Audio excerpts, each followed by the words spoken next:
8-класс кыргыз адабияты сабагы. Саламатсыңарбы балдар? Кыргыз адабияты сабагыбызды баштайбыз. Бүгүн биз силер менен Калык Акиевдин Карагул ботом чыгармасын өтөбүз. Алгач акындын өмүрү чыгармачылыгынан маалымат алып алалы. Калык Акиев 1883-жылы Жуңгал районундагы Кулжыгач айылында кедейдин үй бүлөсүндө жарык дүйнөгө келген. Акындын бала чагы абдан оор турмушта өткөн. 9 жашынан баштап ар кайсы манаттын отунун алып, күлүн чыгарып, малын кайтарып жанын сактаган. Ошондой күндөрүн эске салган Жер кепеде өткөн күн деген чыгармасы бар. Ага удаалаш эле жокчулук, күлүсүн, баскан жол, Карагул ботом чыгармаларында жазган.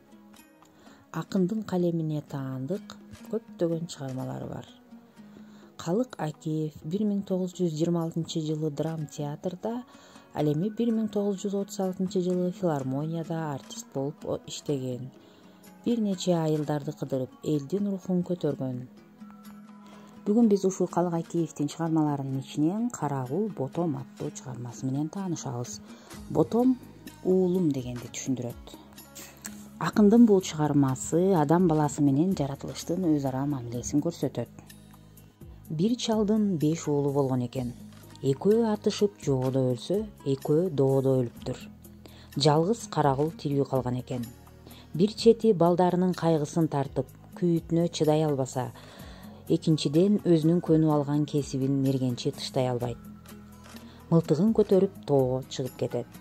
Атама барамын деп Карагул ыйласа, энеси бир аз какыс-кукус кылып коет.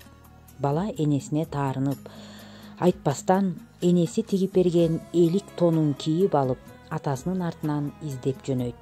Бир топ жол жүрөт. Атасын таппайт. Кичинекей бала чарчайт.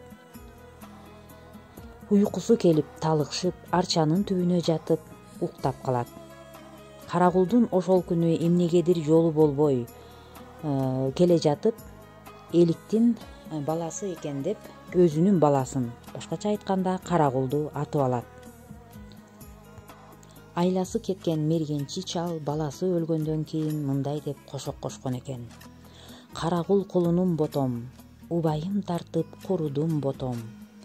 Ушул беле көрөрүм ботом, кыска беле өмүрүң ботом. Эрмегим сенден айрылып ботом, эмне болот көрөрүм ботом. Эркелик менен эригип ботом, кой десе болбой жөнөдүң ботом. Кокуйдан чыкты өнөрүм ботом. Мына ошол күндөн ушул күнгө чейин Карагул ботом ыры эл оозунан түшпөй айтылып келет. Азыр ырга назар салалы.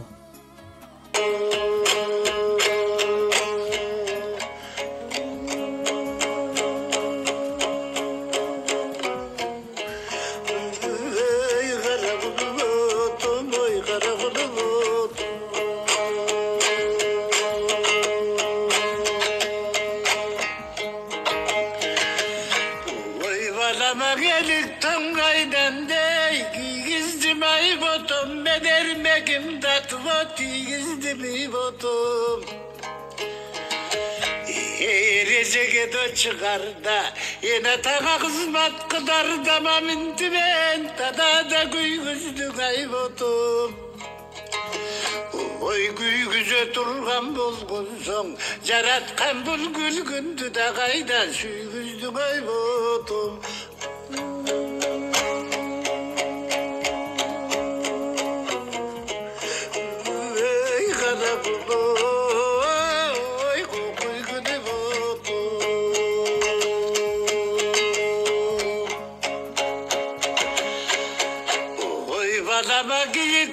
Kaydan dey gizdim ay botum, ben gülgünüm datıma gizdim ay botum.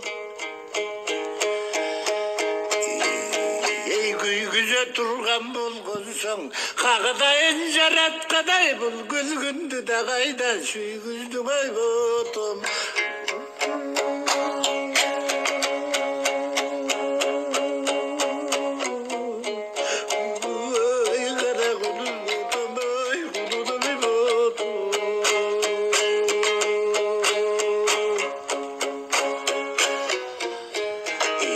Karaçı ben atıp aldım dey, balamdı dey botum, aylanam gana tegizde karangıdı botum. O gaydan dep bolboy tulbayı, kaş kabaktın da ortosu kapilet kana gelçi daha candı dey botum. Мына бул силер уккан мергенчинин армандуу күй тырынан үзүндү болду. Эми бышыктоо үчүн бир аз тапшырмалар менен иштейли. Биринчи тапшырмада мергенчи ырда айтып жатат. Кайсы жаныбарларды ушуга чейин ыксыз кырып жүргөндүгүн эскерип атат. Мына ошол жаныбарлардын аталышын жазгыла. Экинчи тапшырма. Мергенчинин чыгармада сөзү бар.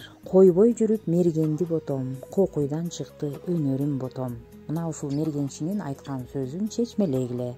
Кандай түшүнөсүңөр ушул сөздү? Үчүнчү тапшырма, суроого жооп бергиле. Атасы дагы, баласы дагы кайсы кылык жоруктарды жасабай койгондо мындай жаман окуя болмок эмес. Силер кандай ойлойсуңар? Демек, балдар, бул Карагул ботом деген чыгармада мергенчинин айбанаттарды ыксыз кыргандыгы жана анын кейиштүү финалы чагылдырылган экен. Көрдүңөрбү, балдар? Жаратылыштын да жаны бар экен. Демек, жаратылышта да кичинекей ботосунан айылган далай жаныбарлар ушинтип Карагул сыяктуу балким ыйлагандыр. Мына ошол күн Карагулдун өзүнүн башына да келип отурат. Ошон үчүн, балдар, жаратылыш менен дайыма таттуу мамиледе болушубуз керек экен. Шуну менен бүгүнкү адабият сабагыбыз соңуна чыкты. Саламатта калгыла.